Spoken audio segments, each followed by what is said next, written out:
Ассалаумағалейкум, құрметті қазақ ет арнасының көрермендері. Ассалаумағалейкум барша қазақ ет арнасының жанашырлары. Комментарияны жақсы жазып жатқан мен туралы жақсы пікірдегі азаматтар, қалдарыңыз қалай? Міне осындай сементал порода малдар әкеп қойдық. Ұрғашы, дөнезін сиырлар ғой. Жас малдар, 2,5-3 жасарлар.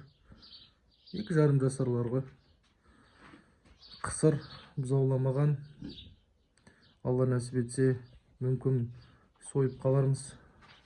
Немесе жемдеп әрмен қаратай ұстай береміз енді. Бізде қорада тұрғаннан кейін жемдей береміз ғой. Бізге әрі берісі жоқ. Енді салмақтарын айта кетіңіздер, комментарияға жазып. Мына сары тоқал қанша беріп қалады деп ойлайсыздар. Мына алыстан түсірейін. Екеуінің бойлары бірдей. Мынанікі сәл ұзындау бойы. Сандары барлығы ұзақ. Қанша салмақ деп айта кетіңіздер. Бір видео шығаратын сәт келіпті. Қазір қораны түсіремін. Алла қаласа бірінші осылардан бастап түсірейін деп. Нағыз тұқым малданатын сиырлар, етті породалар. Бұзаулары да үлкен болып тұрады. Енді өкінішке орай біз етпен айналысқаннан кейін бізге тек осындай сойылып, бордақыға ғана қойылады. Мен прицеп алған болатынмын. Сол прицепті сіздерге көрсетем. Алла қаласа тоже бағалай кетіңіздер. Комментарияға жазып бағасын бере кетіңіздер. Каналға тіркелмегендеріңіз болса, каналға тіркеліңіздер, лайк басыңыздар, комментарияны көбірек жазыңыздар. Қазір нені көрсетем, прицепті көрсетем. Видеоны бірден өшірмей.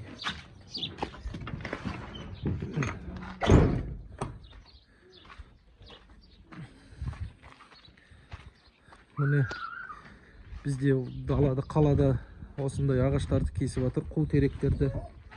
Міне отынға осындайларды жинап қойдық. Міне құрметті көрермендер, барша менің көрермендерім, міне осындай прицеп алып қойған болатынмын. Кеше ана 2 сиырды осы прицеппен әкелдім. Прицеп жатып қалған.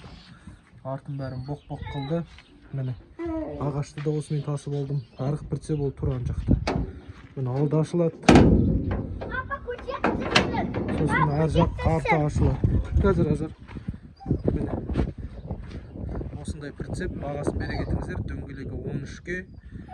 Айтпақшы сатып алған жоқ. Мына жердегі мен заводской прицебімді білесіздер ме? Арпа тасып жүрген, бидай тасып жүрген. Сол прицепқа башына баш ауыстырып алынған менің каневоскам. Пікір қалдыра кетіңіздер. Қандай екен? Жеңіл, тамаша. Міне балалар жүре береді. Қорадағы малдарды видеоны түсіре кетейін. Міне біздің арпамыз беріп жатқан. Біздің атқодымыз осындай неге салып, ванныйға саламыз да араластырып, араластырып береміз. Міне мынандай картошканың атқодтары қабығы ашылған. Осындай запаспен. Міне біздің қорадағы жылқылар, малдар дегендей демалып жатыр. Мен атқоттарын жеп тауысып жатыр. Бұл бұқаға мен почти 10 килограмм атқот берем. Содан кейін 2 килограмм жем салам үстінен. Тауысып жеп жатыр. Міне тихий час, обед демалып жатыр. Сағат қазір 2-2-лердің шамасы. Бұқаларымыз демалып жатыр. Қазір кешкі салқынмен астарын тазалап бүйтіп реттеп қоямыз. Міне мына жақ бізде ашық, жақсы. Қора енді бізде универсальный, летний да қора, зимний да қора. Қора салғаннан кейін осындай қып салу керек екен. Енді әр нәрсе сабақ болады дейді. Осы қораны асығыс салсақ та, бірақ бұл бізге сабақ болды. Мынандай жандар ашылатын, бір жақ жан ашылатын, алынбалы, салынбалы, осындай современный қора салу керек екен. Мынаны бір ауызбен айтқан кезде переобновление жасау керек екен. Бұл дегеніміз болашаққа деген бизнес план. төрт саланың жігіттерін белгілей кетіңіздер. Төрт саланың ютубтан көрсеңіздер, мен де көрем оларды. Бірақ бұндай қораларды олар түсіре қоймайды. Олар тек ұзын қора, анау мынау дробилкалар түсіреді. Бірақ болашақта сэндвич панельдар деген бар. Соларды осындай толщинамен міне мына шетке дейін қалыңдатып істейтін болып, осылай алынбалы, салынбалы малдарға қыста тұратын, жазда суық келіп тұратын бұқаларға ыңғайлы қора салған дұрыс екен. Мен енді Алла нәсіп жетсе қора салып жататын болсам, есте болады, солай саланба деген ойда. Міне осылай ашып қоясыздар, арық шетін ашып қоясыздар, осылай ашып қоясыздар. В общем, бір ауызбен айтқан кезде малға комфорт создавать ету керек екен. Оның бәрін ойластыру керек енді. Бұның бәрін ойға салушы құдіреті шексіз Алла тағала. Сондықтан Аллаға сан шүкірлер болсын, осындай идеяларды ойға салып жатқан. Осыны іске ары қаратай асыру керек. Бір ауызбен айтқан кезде комфортный қора салу керек. Енді оның бәрі жағдай, ақша, кемде кем әжептәуір ақша кетеді. Соның бәрін ойластыру керек Алла қаласа. Бұқаларымыз енді шыбындар ұшып жүр, бірақ қораның іші кәдімгідей салқын. Мына төбесін көрсеңіздер, мына төбесін алған жоқпын, өйткені төбеден күн түседі. Ал суық жел ауыр болғандықтан суық жел астымен кіреді. Салқын болып тұрады қораның іші, көрдіңіздер ме? Сондықтан осылай ашып қойдым. Міне төбесі де сквозняк, төбесінен де сквозняк келеді. Қораның ішінде циркуляция постоянно ауа айналып тұрады. Қар емес, қыс ауасы қысымды емес, андай бұқалар семірмей қалады деген міне жемдерін толық тауысып қойған. Мен бұл бұқаларға кем деген 6 немесе 7 килограмм отход салып жүрмін. Барлығын тауысады, барлығын тауысып жеп қояды. Қарындары қампиып, осылай жатады, тамақтарын қорытып кешке дейін. Кешке Алла қаласа қайтадан отходтарын толтырып қоямын. Міне мына бұқаларға. Мына бұқаға 10 килограмм отход, үстінен 2 килограмм жем. Мыналарға 7 килограмм отход, үстінен 1 килограмм жем. Бұқаларға финальный старт дейді ғой. В общем, усиленный кормление, андай көп тамақ беру арқылы бұқаға салмаққа жетесін дейді ғой. Сол сияқты көп тамақ беріп жатыр салмаққа жету үшін. Июньге дейін тұрады. Бұл бұқаларға ивермек еккен болатынмын. Нағанда бәріне ивермек ектім. Халыққа адал тамақ бару үшін ивермекті еккеннен кейін оның күші жойылу үшін 40 күндей уақыт керек. Сондықтан бұқаларды күту үстіндеміз. Алла қаласа 40 күн июньнің 10-ында ма сондайда болып қалу керек. Әлде одан бұрын болады. Содан кейін Алла қаласа бұқаларды сата беруге болады. Негізі 40 күн деген не обязательно. Былай қарасаңыздар 20-25 күн ішінде ивермектің уыты барлығы тарап күшін жойып қояды. Сондықтан сенімді болу үшін солай істеп жатырық. Алла қаласа. Енді видеоны бағалай кетіңіздер. Комментарияға жазып, лайк басып, видеоны әрмен қаратай таратып, каналдың дамуына бір ауызбен айтқан кезде септіктеріңізді тигізіңіздер.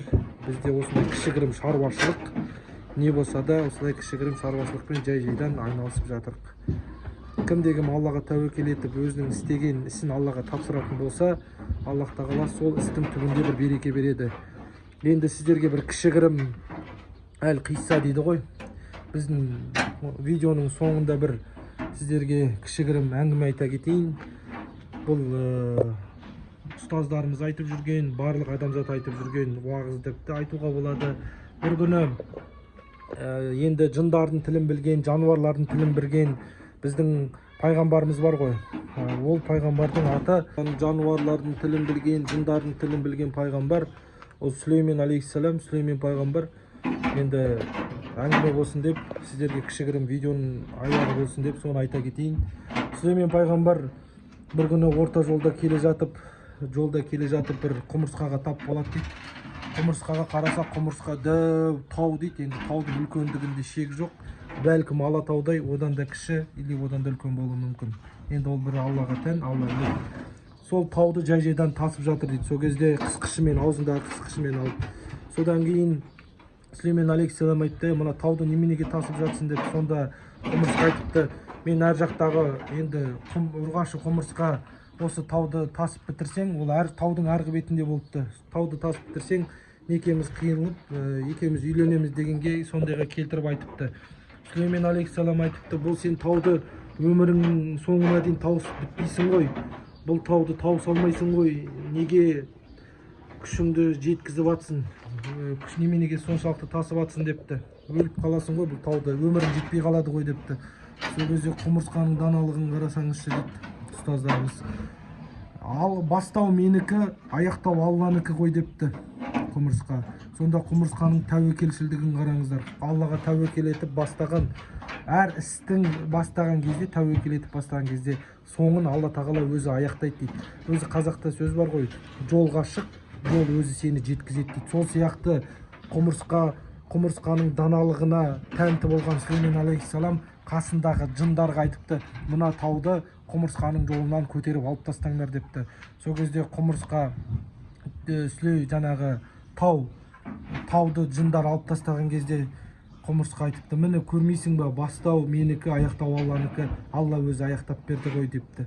Сол кезде Сүлеймен алейхиссалам құмырсқаның даналығына таң қалып, тәнті болып, тәуекелшілдігіне тәнті болған екен. Сол сияқты сіздерге де айта кетерім, әрқашанда Аллаға деген тәуекелдеріңізді текке тастай салмаңыздар, әр істі бастап соңына дейін жеткізіп, түбі береке болады деп әрдайым солай ойлау керек. Жақсы сөз жарым ырыс, адамның ойы ол ниеті болып есептеледі. Бірінші ниет, содан кейін амал демекші. Ниетіміз дұрыс болып, Аллаға деген тәуекеліміз дұрыс болса, осындай істерді бастап түбіне дейін аяқтап жеткізуіміз керек екен.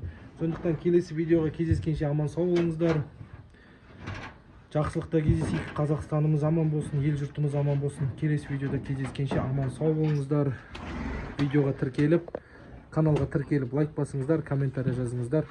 Аман сау болыңыздар.